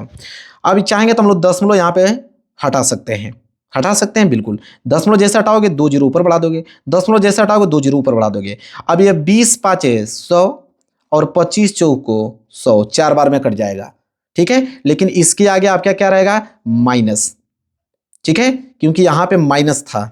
देखिए v का वैल्यू भी क्या होगा, यहाँ पे माइनस था, ठीक है, यहाँ v का वैल्यू माइनस में रहेगा, इसलिए यहाँ पे भी माइनस रहना जरूरी है मेरे प्यारे बच्चों, इसलिए यहाँ पे माइनस हो जाएगा, ठीक है। तो 1/f बराबर कितना आ जाएगा? यहाँ पे -1 आ जाएगा, -1 मीटर। अब नहीं कोई बताएगा भाई इतना डिटेल में, कहाँ कोई बता रहा है, कोई नहीं बताएगा। तो f बराबर कितना आ गया? f बराबर -1 मीटर आ गया, ठीक है। ये हो गया इसका फाइनल आंसर।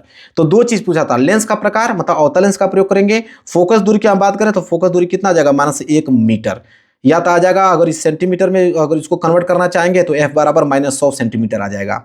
अब इतना आराम से कोई डिटेल में आपको पढ़ाने नहीं जाएगा, ठीक है। तो यहां से v का वैल्यू माइनस और u का वैल्यू भी माइनस, दोनों माइनस में था, हमने फार्मूला का इस्तेमाल किया। लो भाई आंसर आपके सामने है। चलिए यहां तो क्लियर, बहुत अच्छा। हाँ देखिए इसका दूसरा प्रश्न भी हल करते हैं क्योंकि ये भी 2 नंबर का है, ठीक है, कर लेते हैं। बोला है कि +20 डायोप्टर क्षमता के लेंस की फोकस दूरी ज्ञात कीजिए। चलिए भाई ज्ञात कर लेते हैं। तो +20 डायोप्टर, ठीक है, हम जानते हैं कि क्षमता P बराबर होता है 1/f होता है, ठीक है। अगर हम f की वैल्यू निकालें तो f बराबर हो जाएगा 1/p, तो f बराबर हो जाएगा 1/p का वैल्यू कितना दिया? +20 डायोप्टर, ठीक है। अब यहां से हल करोगे तो कितना आ जाएगा? हल करोगे तो f बराबर आ जाएगा 0.05 मीटर, ठीक है, 5 मीटर, ठीक है। हालांकि सेंटीमीटर में इसका निकालना है ना, तो सेंटीमीटर में हो जाएगा f बराबर 5 सेंटीमीटर, 100 को गुणा कर दीजिए तो f बराबर 5 सेंटीमीटर में आ गया। अब मीटर में रखना चाहते हैं तो ये आ जाएगा। कितना सिंपल है, ठीक है। तो लेंस का क्षमता का सूत्र यही होता है, P बराबर 1/f, ठीक है। f मीटर में होता है इसलिए हमने किस में निकाला है? मीटर में आंसर। लेकिन अगर सेंटीमीटर में आपको निकालना तो सेंटीमीटर में भी 100 को गुणा कर देंगे, सेंटीमीटर में आ जाएगा, है ना सिंपल। 2 नंबर यहां से भी क्लियर हो गया। चलिए आगे बढ़ते हैं, प्रश्न संख्या 23। अब यहां दे दिया है 23 का पहला प्रश्न। इसमें भी देखिए 2 नंबर का प्रश्न, 2 नंबर का, इसमें भी 2 प्रश्न दिया है, ठीक है। तो 23 का पहला हम लोग सॉल्व करेंगे कि यदि किसी तार को बीच में मोड़कर दोहरा करके एक साथ मरोड़ दिया जाए तो अब उसका प्रतिरोध कितना होगा, ठीक है। अब यहां पे कह रहा है, ध्यान समझिएगा, कह रहा है कि एक तार था उसको मोड़कर उसको दोहरा कर दिया गया, ठीक है। तो कह रहा है कि उसका प्रतिरोध कितना होगा। अच्छा ये प्रश्न पूछा है, कोई डाउट नहीं। चलिए तो सबसे पहले हम जानेंगे कि लंबाई, जब उसको मोड़ा नहीं गया था, जब उसको मोड़ा नहीं गया था तो उसकी प्रारंभिक लंबाई, मूल लंबाई क्या थी? L थी। और उसका क्षेत्रफल, ठीक है, उसका क्षेत्रफल की अगर हम बात करें तो उसका क्षेत्रफल A था। क्लियर है, क्षेत्रफल को A से डिनोट करते हैं। और प्रतिरोध की अगर हम बात करें तो प्रतिरोध R था। जब उसको मोड़ो नहीं थे तब का पूछ रहे हैं, जब सिंगल तार था तो उसका लंबाई L था, क्षेत्रफल A था, प्रतिरोध R। लेकिन अब एक तार का दिया हुआ है, अब उस तार को मोड़ दिया। कह रहा है कि जब उस तार को मोड़ दोगे तो जाहिर सी बात है कि जब तार को मोड़ोगे तो जो नई लंबाई आएगी, तो नई लंबाई जो होगा वो मोड़ोगे तो जाहिर सी बात है लंबाई आधी हो जाएगी। होगा कि नहीं होगा? जब मोड़ दोगे तो क्षेत्रफल दुगना हो जाएगा, ये बात भी मान लीजिए, तो क्षेत्रफल 2a हो जाएगा, इस बात को भी जानकारी है। अब प्रतिरोध पूछा है कि प्रतिरोध क्या होगा, ठीक है। तो लंबाई आधी हो जाएगी, क्षेत्रफल तो दुगना हो जाएगा, लेकिन प्रतिरोध क्या होगा यही प्रश्न में हमसे पूछ रखा है। तो हम लोग जानते हैं कि नया अगर प्रतिरोध हम निकालने के प्रयास करें तो नया प्रतिरोध R डैश बराबर क्या निकलेगा? हम जानते हैं फार्मूला होता है रो बराबर, फार्मूला क्या होता है? रो बराबर, ठीक है, L अपान के A होता है। तो यहाँ पे L अपान के होता है तो L क्या दिया है? L/2, और A होता है तो A का वैल्यू यहाँ पे 2a दे रखा है। तो यहाँ पे क्या हो जाएगा, देखिए ध्यान से, ये 2 इसमें गुणा हो जाएगा नीचे, तो हो जाएगा आपका रो, ठीक है, L बटे ये 2 दूनी के 4a हो जाएगा, ठीक है। अब यहाँ कुछ नहीं तो ऊपर एक समाहित होता है तो एक ऊपर से ले लीजिए, नीचे 4, तो 1/4 को अलग कर दीजिए। अभी आपको बच गया रो L अपान के A, ठीक है।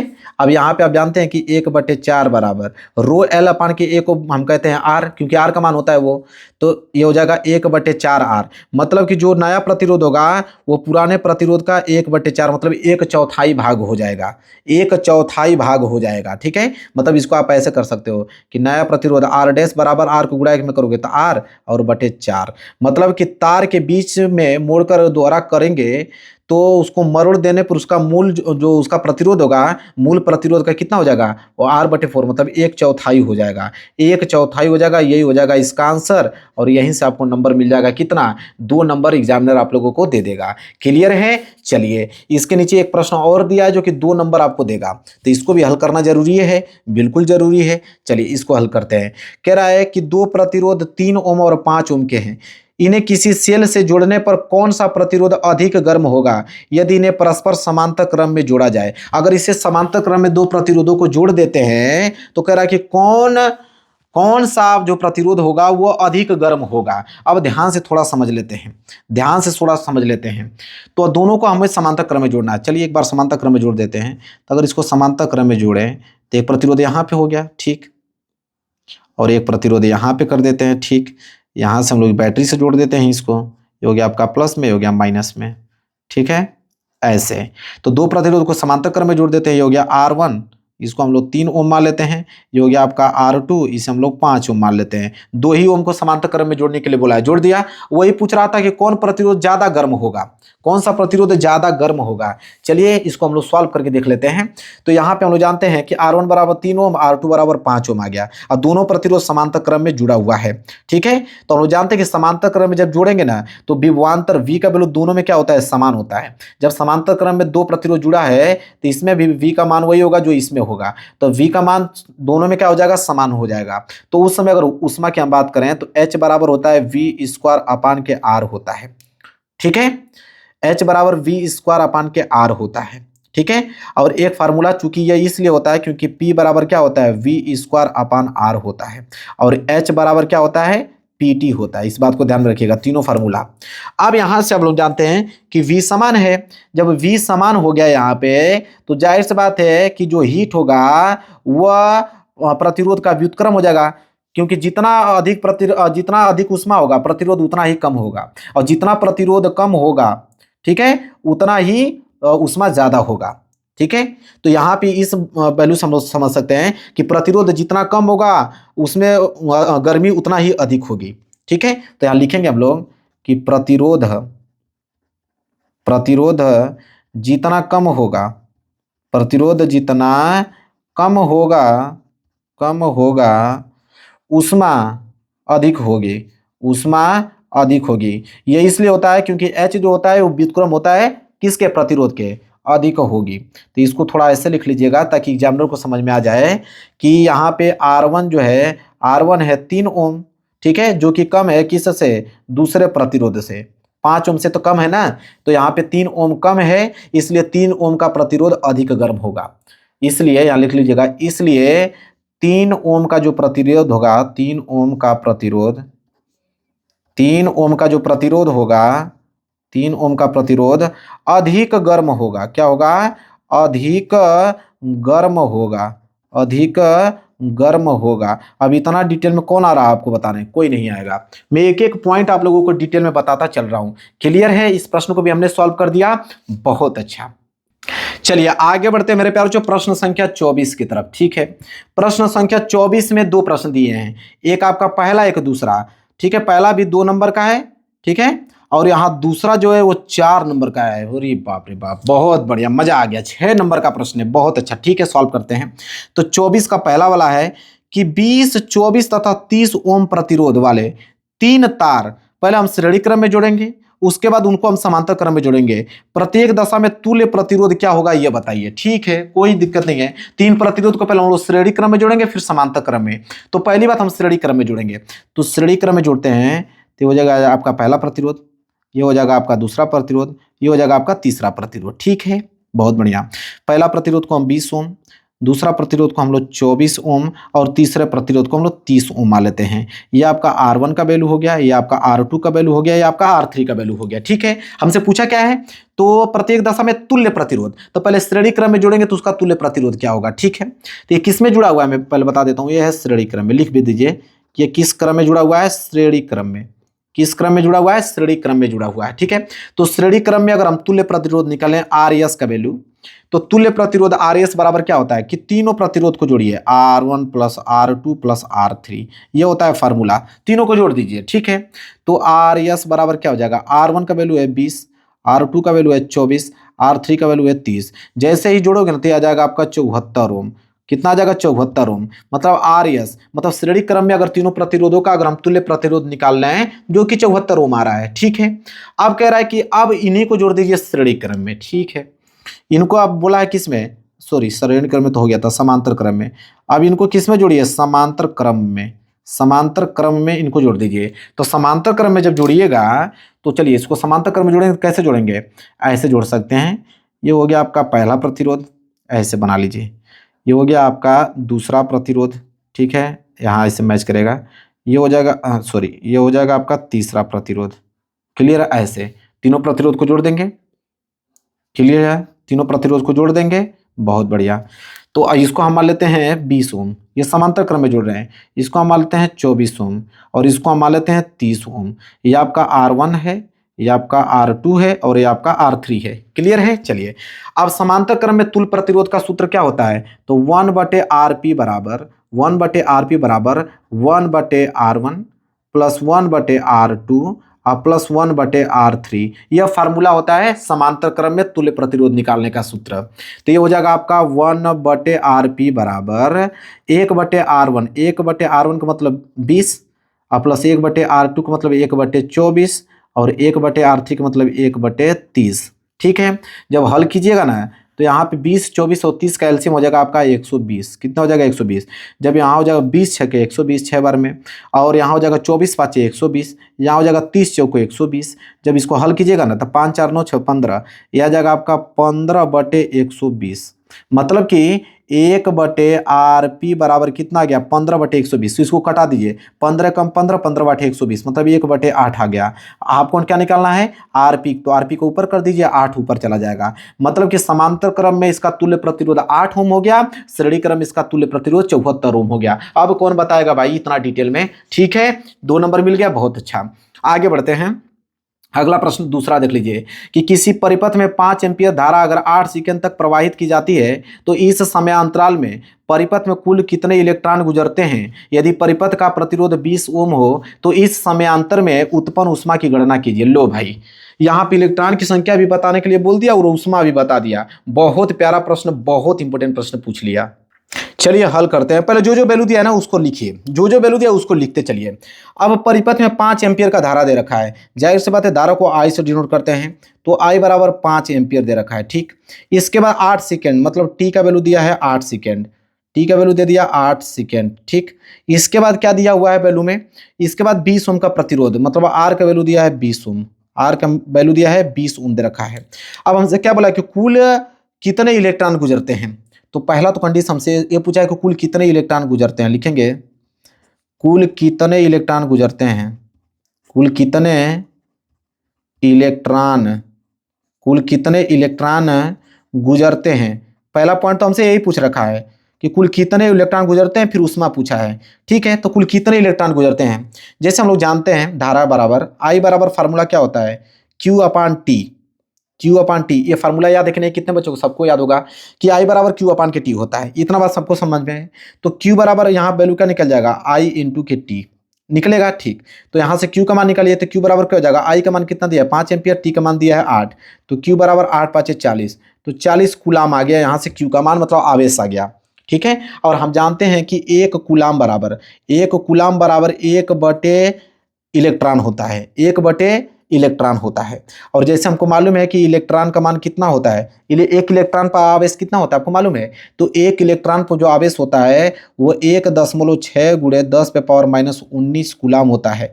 1 इलेक्ट्रॉन पे आवेश, 1 इलेक्ट्रॉन पे आवेश इतना होता है। ठीक है, अब हमसे पूछा कुल इलेक्ट्रॉनों की संख्या, क्या पूछा था, कुल इलेक्ट्रॉनों की संख्या, चलिए भाई निकालते हैं कुल इलेक्ट्रॉनों की संख्या, कुल इलेक्ट्रॉनों की संख्या।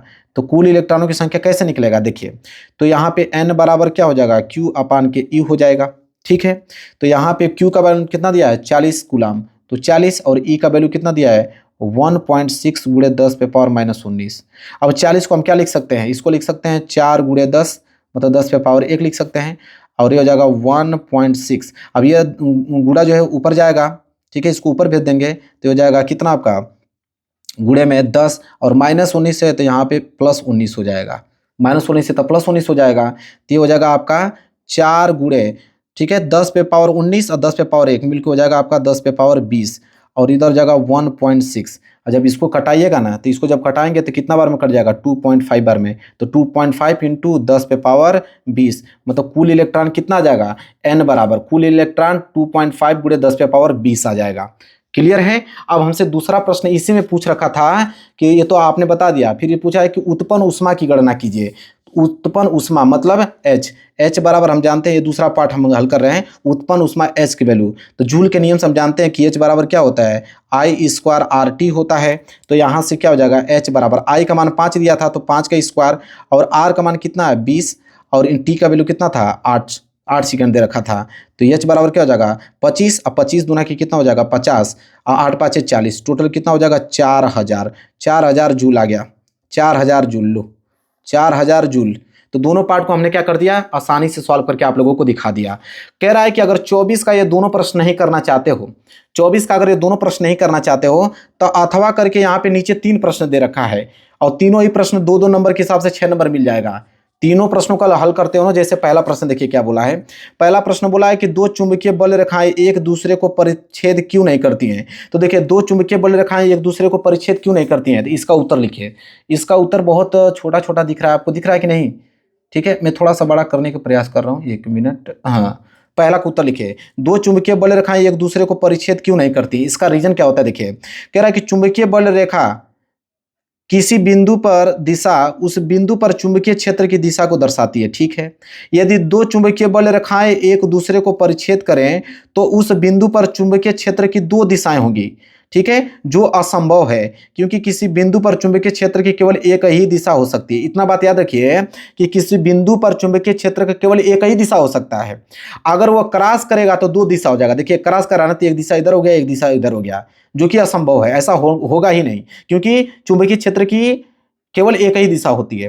तो अतः दो चुंबकीय बल रेखाएं एक दूसरे को परिच्छेद नहीं करेंगी। तो कोई आपसे पूछे कि दो चुंबकीय बल रेखाएं एक दूसरे को परिच्छेद क्यों नहीं करेंगी, तो आप इसलिए कह दीजिएगा कि दो चुंबकीय बल रेखाएं एक बिंदु को मतलब दो रेखाओं को इसलिए परिच्छेद नहीं करेंगी, मतलब दो चुंबकीय बल रेखाएं एक दूसरे को परिच्छेद इसलिए नहीं करेंगी क्योंकि जब परिच्छेद करने जाएंगी तो 2 दिशाएं हो जाएंगी, और 2 दिशा होता नहीं है क्योंकि हम जानते हैं कि किसी बिंदु पर चुंबकीय क्षेत्र की केवल एक ही दिशा होती है।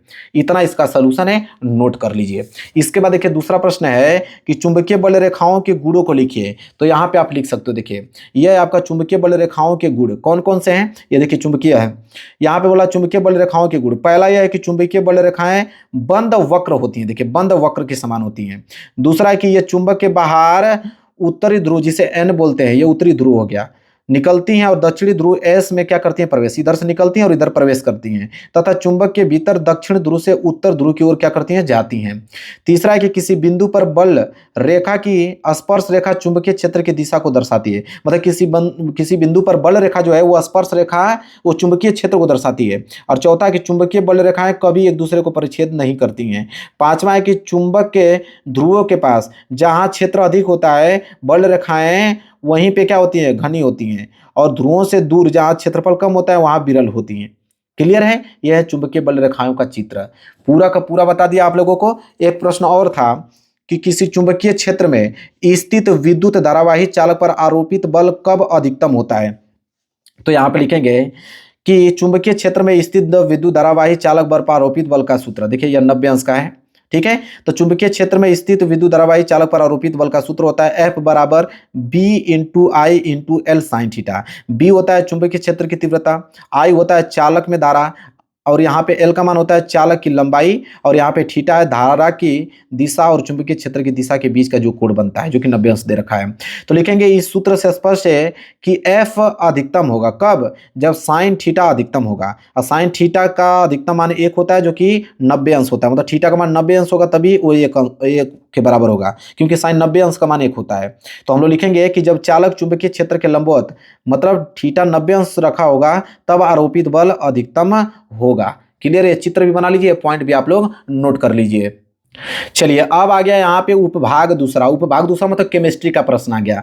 केमिस्ट्री का यहाँ पे प्रश्न संख्या 25 बोला कि निम्नलिखित यौगिकों के संरचना सूत्र आपको लिखना है। 4 नंबर मिलेगा, 4 प्रश्न है। एथनोइक अम्ल का संरचना सूत्र, इसके बाद 1 क्लोरोप्रोपेन, इसके बाद तीसरा ब्यूटेनोन 2, इसके बाद नियोपेंटेन। इन चारों के आपको संरचना सूत्र लिखना है। ठीक है, देखिए सबका यहाँ पे चारों का। सबसे पहले हम लोग देखेंगे एथनोइक अम्ल का। तो देखिए एथनोइक अम्ल का जो आईयूपीएसी नाम होता है वो होता है एथनोइक अम्ल। ठीक है, एथनोइक अम्ल का आईयूपीएसी नाम एथनोइक अम्ल होता है। ठीक है, और इसका संरचना सूत्र ये होता है, ठीक है, H3C। ठीक है, ये होता है संरचना सूत्र, और यहाँ पे इसको बॉन्ड बना के रखा गया है। ठीक है, इसी तरह बोला है कि 1 क्लोरोप्रोपेन का। ठीक है, तो 1 क्लोरोप्रोपेन का बात करें तो आईयूपीएसी नाम यही होता है, इसका यह संरचना सूत्र होता है। ये होता है इसका संरचना सूत्र, याद कर लीजिए, क्यों संरचना सूत्र ये पूछा था हमसे। तीसरा ब्यूटेन 2 का पूछा था। ठीक है, ब्यूटेनोन 2। ठीक है, तो ब्यूटेनोन 2 का अगर संरचना सूत्र की अगर हम बात करें तो देख लीजिए संरचना सूत्र यह होता है। ठीक है, इसके बाद नियोपेंटेन, तो नियोपेंटेन का संरचना सूत्र यह होता है। मतलब इतना डिटेल में आपको लिख के थोड़ी आएगा आपको बताने के लिए, लेकिन मैं बता रहा हूं ताकि आप 95% साइंस में लेके आओ। क्लियर है? आगे बढ़ते हैं प्रश्न संख्या 26। अब 26 में 2 प्रश्न दिए गए हैं। ठीक है, 26 में कितने प्रश्न दे रखे हैं? 2 प्रश्न, 4 नंबर के हैं। पहला बोला है कि मिश्र धातु किसे कहते हैं, और कॉपर की 2 प्रमुख मिश्र धातुओं के नाम, संगठन और उपयोग लिखे, 2 नंबर। ठीक है, इसका उत्तर देख लेते हैं। देखिए मिश्र धातु किसे कहते हैं, तो लिखेंगे मिश्र धातु कि 2 या 2 से अधिक धातुओं या धातु एवं अधातु को निश्चित अनुपात में मिलाकर बनाई गई समांगी ठोस विलयन को हम मिश्र धातु कहते हैं। कॉपर की 2 प्रमुख मिश्र धातु कौन कौन सी? एक होता है पीतल। पीतल जो होता है वो तांबा और जस्ता से मिलकर बनता है। तांबा 70% होता है, जस्ता 30%, तब जाके पीतल का निर्माण होता है। उपयोग की बात करें, बर्तन बनाने में काम आता है, विद्युत फिटिंग्स करने में काम आता है, इसके बाद सजावटी वस्तुएं बनाने में काम आता है पीतल का। इसी तरह यहाँ पे कांस होता है। ठीक है, जिसमें तांबा और टीन से मिलकर बना होता है। तांबा लगभग 90% होता है, टीन 10%। मूर्तियां बनाने में काम आता है। ठीक है, स्मारक चिन्ह बनाने में काम आता है, मशीनों के भाग बनाने में काम आता है उसका। क्लियर है? दूसरा पार्ट देखिए, कह रहा है कि कॉपर सल्फाइड, जिसे Cu2S बोलते हैं, कॉपर सल्फाइड से कॉपर धातु किस प्रकार प्राप्त की जा सकती है तथा रासायनिक समीकरण भी इसको लिखना है। 2 नंबर यहां से मिलेगा। चलिए देख लेते हैं। तो यहां पे लिखेंगे, देखिए इसका उत्तर लिखिए पहले आप लोग। बोला यहां पे कि कॉपर सल्फाइड को वायु की अनुपस्थिति में अधिक ताप पर गर्म करने पर कॉपर धातु प्राप्त होता है। यह अपचयन की प्रक्रिया है। प्रक्रिया की अगर हम बात करें तो लिखेंगे कि कॉपर सल्फाइड को वायु की अनुपस्थिति या सीमित वायु में भट्टी में कोयला या कोक के साथ अधिक ताप पर लगभग 1000 डिग्री सेल्सियस पर गर्म किया जाता है, और इस प्रक्रिया में कॉपर सल्फाइड का अपचयन होकर कॉपर धातु प्राप्त होती है तथा सल्फर डाइऑक्साइड गैस निकलती है। सूत्र भी देख लीजिए, रिएक्शन ये आपका कॉपर सल्फाइड ऑक्सीजन की उपस्थिति में इसको जला रहा है, वो भी कितना 1000 डिग्री सेल्सियस तापमान पे। तो यहाँ पे कॉपर और यहाँ पे सल्फर डाइऑक्साइड बन रहा है। क्लियर है? चलिए आगे बढ़ते हैं प्रश्न संख्या 27 की तरफ। प्रश्न संख्या 27 क्या है कि निम्नलिखित पर संक्षिप्त टिप्पणी लिखना है। 6 नंबर मिलेगा, 2-2 नंबर के हिसाब से। पहला, उदासीनीकरण अभिक्रिया किसे कहते हैं? चलिए पहले देखते हैं उदासीनीकरण अभिक्रिया किसे कहते हैं। थोड़ा सा जूम कर दूं ताकि आप लोगों को अच्छे से दिखे। लो भाई, उदासीनीकरण अभिक्रिया किसे कहते हैं? तो जब कोई अम्ल किसी क्षार के साथ क्रिया करता है तो लवण और जल बनाते हैं, और इस प्रक्रिया को ही हम लोग उदासीनीकरण अभिक्रिया कहते हैं। जैसे देखिए HCl अम्ल है, NaOH क्षार है, दोनों मिलकर लवण और जल बना दिया। और उदासीनीकरण अभिक्रिया सदैव ऊष्माक्षेपी होता है, जिसका pH मान 7 होता है। इस बात को नोट में लिख लीजिएगा।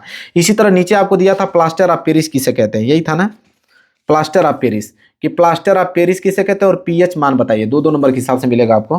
तो प्लास्टर ऑफ पेरिस किसे कहते हैं, पहले इसको नोट कीजिए। देखिए प्लास्टर ऑफ पेरिस की अगर हम बात करें तो लिखेंगे जब जिप्सम का सूत्र होता है CaSO4 2H2। तो जब जिप्सम को अगर हम 373 डिग्री केल्विन पर, ठीक है, मतलब 100 डिग्री सेल्सियस पर गर्म किया जाता है तो इसका कुछ जल निकल जाता है और कैल्शियम सल्फेट का अर्ध जल युक्त रूप जैसे कैल्शियम हाफ H2O बनता है, जिसे प्लास्टर ऑफ पेरिस कहते हैं। इसे केवल आंशिक जल युक्त जिस्म भी कहते हैं।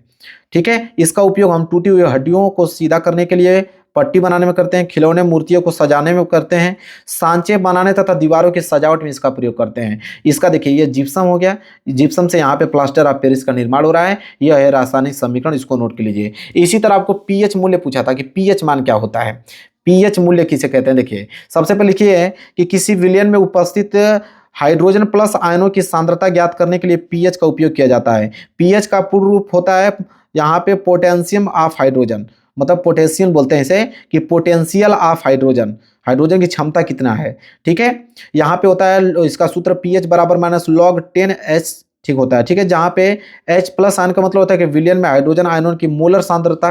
अब यहाँ पे एक बात रखिए, पीएच मान जो होता है 0 से लेकर 14 के बीच होता है। पीएच मान अगर 7 के बराबर होगा तो उदासीन होगा।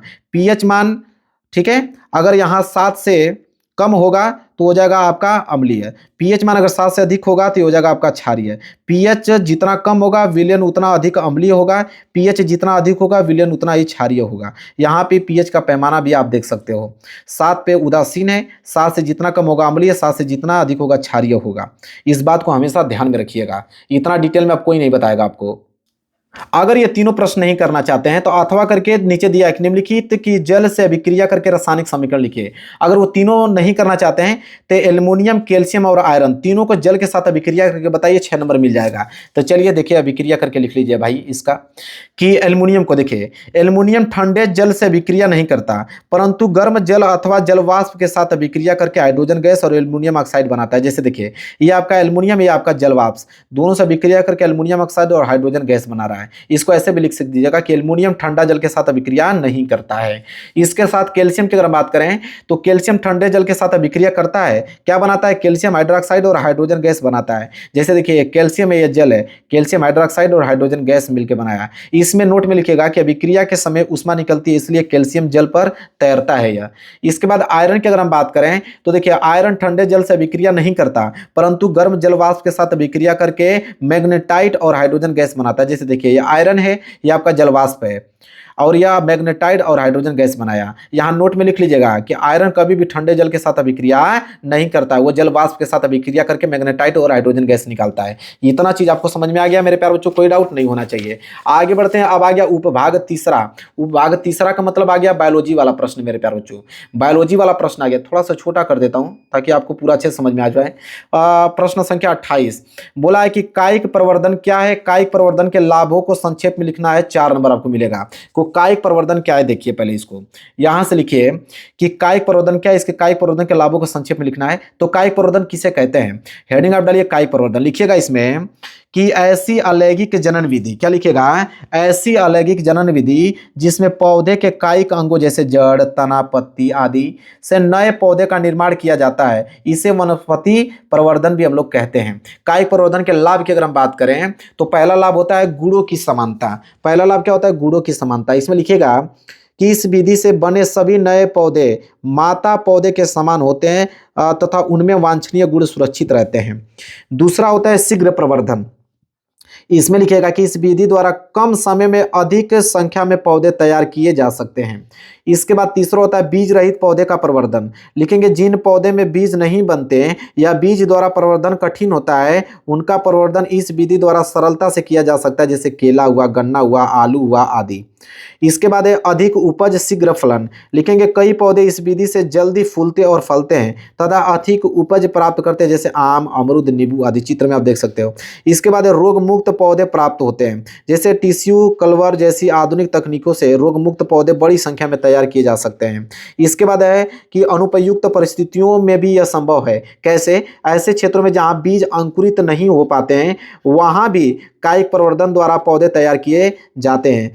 ठीक है, मतलब निष्कर्ष में आप लिखना चाहेंगे तो कायिक प्रवर्धन एक सरल, शीघ्र तथा उपयोगी विधि है जो कृषि, बागवानी और वानिकी में अत्यंत महत्वपूर्ण है। इसका पीडीएफ आपको मिल जाएगा, इसी वीडियो के डिस्क्रिप्शन में मेरे एप्लीकेशन का लिंक है, वहाँ पे पीडीएफ आपको मिल जाएगा। इसके बाद 29वां प्रश्न क्या देखिए कि निम्नलिखित पर संक्षिप्त टिप्पणी आपको लिखना है कि सिनेप्स किसे कहते हैं और ऑक्सिन कैसे कहते हैं। दो दो नंबर के हिसाब से 4 नंबर मिलेगा। तो सब देखते हैं यहाँ पे। सबसे पहले हम देखेंगे सिनेप्स किसे कहते हैं। तो सिनेप्स में हम लोग लिखेंगे कि अंतर्ग्रथन दो न्यूरॉनों के बीच संपर्क स्थल होता है, जहां तांत्रिका आवेश एक न्यूरॉन से दूसरे न्यूरॉन, मांसपेशी या ग्रंथि कोशिका को पहुंचाता है। यह संपर्क बिंदु सूक्ष्म अंतर द्वारा बना होता है, जिसे हम लोग यहाँ पे सिनेप्टिक्स गैप कहते हैं, जहां रासायनिक द्रव्य न्यूरोट्रांसमीटर की सहायता से आवेश का संवेषण होता है। संरचना की अगर हम बात करें तो संरचना आप देख सकते हो सिनेप्स की, ठीक है।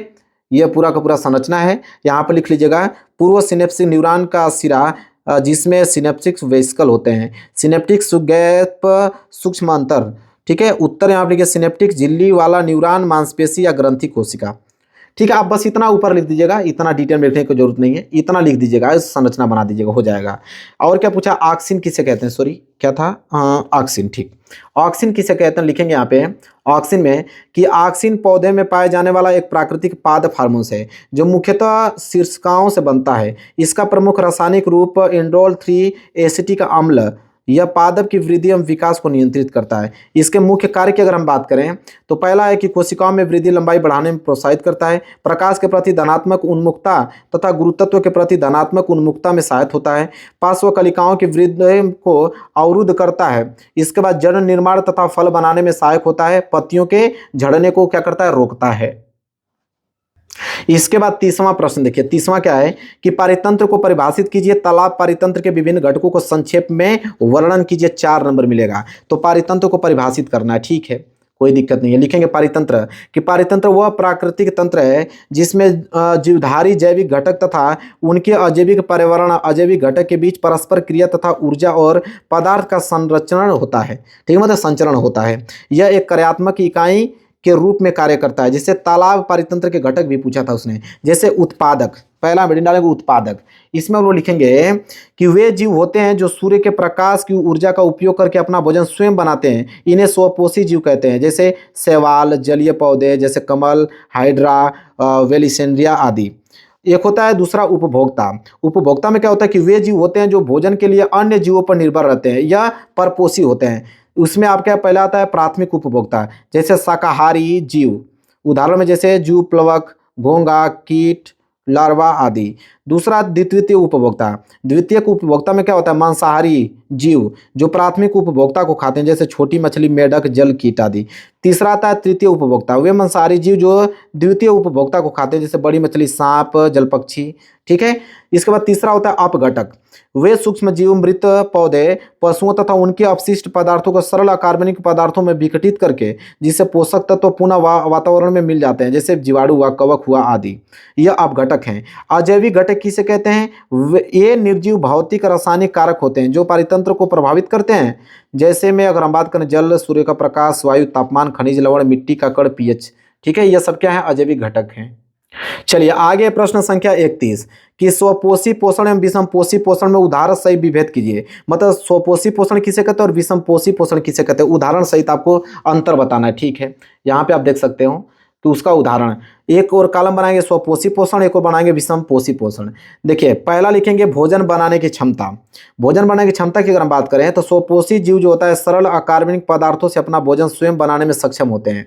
वहीं विषमपोषी पोषण में बात करें तो विषमपोषी जीव अपना भोजन स्वयं नहीं बना सकते, यह अन्य जीवों पर निर्भर रहते हैं। दूसरा अगर हम बात करें भोजन का स्रोत में तो देखिए स्वपोषी का क्या होता है कि इनका भोजन अकार्बनिक पदार्थ होते हैं, जैसे कार्बन डाइऑक्साइड, जल, खनिज लवण। और विषमपोषी की बात करें तो इनका भोजन कार्बनिक पदार्थ होते हैं जो अन्य जीवों से प्राप्त करते हैं। क्लोरोफिल की उपस्थिति की अगर हम बात करें तो इनमें क्लोरोफिल पाया जाता है, किसमें, स्वपोषी में, और जिसकी सहायता से प्रकाश संश्लेषण द्वारा भोजन बनाते हैं। अब विषमपोषी में क्या होता है कि इनमें क्लोरोफिल नहीं पाया जाता, इसलिए यह प्रकाश संश्लेषण द्वारा भोजन नहीं बना सकते। ऊर्जा के स्रोत की अगर हम बात करें तो इनके लिए ऊर्जा का स्रोत सूर्य का प्रकाश होता है और इनके लिए ऊर्जा का स्रोत भोजन और कार्बनिक पदार्थ होता है। उदाहरण की अगर हम बात करें जैसे हरे पौधे, शैवाल, ठीक है, और यह जो होता है भोजन अपना स्वयं बनाते हैं। और जैसे मनुष्य हो गया, गाय हो गया, कवक हो गया, अन्य जीव से भोजन प्राप्त करते हैं। उदाहरण में अगर हम बात करें तो ऐसे लिखिएगा, स्वपोषी पोषण का हरे पौधे सवाल, विषमपोषी मनुष्य, गाय, चित्र सहित मैं यहाँ पे आप लोगों को दिखा दे रहा हूँ। ठीक है, क्लियर है, समझ में आ गया आप लोगों को? चलिए, अगर ये प्रश्न नहीं करना चाहते हैं तो अथवा करके दिया कि मानव आहार नाल के विभिन्न भागों का कार्यों का सचित्र वर्णन करना है। मतलब कि मानव आहार नाल के विभिन्न भागों के कार्यों का सचित्र वर्णन कीजिए, 6 नंबर मिलेगा। चलिए उसको भी देख लेते हैं। देखिए यह है उसका कि मानव आहार नाल के विभिन्न भागों के कार्यों का सचित्र वर्णन है। अब यहाँ पे आप देख सकते हो कि मानव आहार नाल पाचन तंत्र का एक लंबा नलिका नुमा भाग है जो मुख से लेकर गुदा तक जाता है। इसके विभिन्न भाग, उनके कार्य निम्नलिखित हैं। कौन कौन से? देखिए, पहली बात तो चित्र यहाँ से बनाना स्टार्ट कीजिए। यह है मुख गुहा, यह है आपका ग्रासनी, नीचे आपका ग्रासनली आ गया, यह आपका यकृत लीवर हो गया, यह आपका अमाशय हो गया, यह आपका पित्ताशय हो गया, यह आपका अग्नाशय, ये आपका छोटी आंत है, और ये जो दिख रहा है आपको बॉर्डर वाला, ये वाला बॉर्डर, ये बड़ी आंत है। ये क्या है? बड़ी आंत। ये आपका हो गया मलाशय, ये हो गया आपका गुदा। इसके बाद ठीक है, पूरा का पूरा समाप्त कर दिया। अब यहाँ से लिखिए कार्य। सबसे पहले मुख गुहा की बात करें तो उसमें कार्य क्या होता है? पहले भोजन तो मुख में ही जाता है, लिखेंगे कि यही भोजन को दांतों द्वारा चबाया जाता है तथा लार के साथ मिलाया जाता है, और लार में उपस्थित एंजाइम टाइलिन कार्बोहाइड्रेट का पाचन प्रारंभ यहीं से करना स्टार्ट करती है। फिर भोजन ग्रसनी में जाता है। ग्रसनी में क्या होता है कि यह मुख गुहा तथा ग्रासनली के बीच स्थित यह भोजन को ग्रासनली की ओर भेजती है। ठीक है, ग्रासनली क्या होता है कि यह एक पेशीय नली जो भोजन को आमाशय तक पहुंचाती है, और इसमें पेरिस्टालिसिस तरंगनुमा संकुचन की सहायता से भोजन आगे बढ़ता है। फिर आमाशय में चला जाता है। भोजन यहाँ बहुत मतलब यहाँ भोजन पहुंचकर कुछ समय रुकता है तथा आमाशयी रस के साथ मिलकर मथा जाता है। ठीक है, आमाशयी रस प्रोटीन का पाचन करता है तथा भोजन का अर्धद्रव काइम में बदल देता है।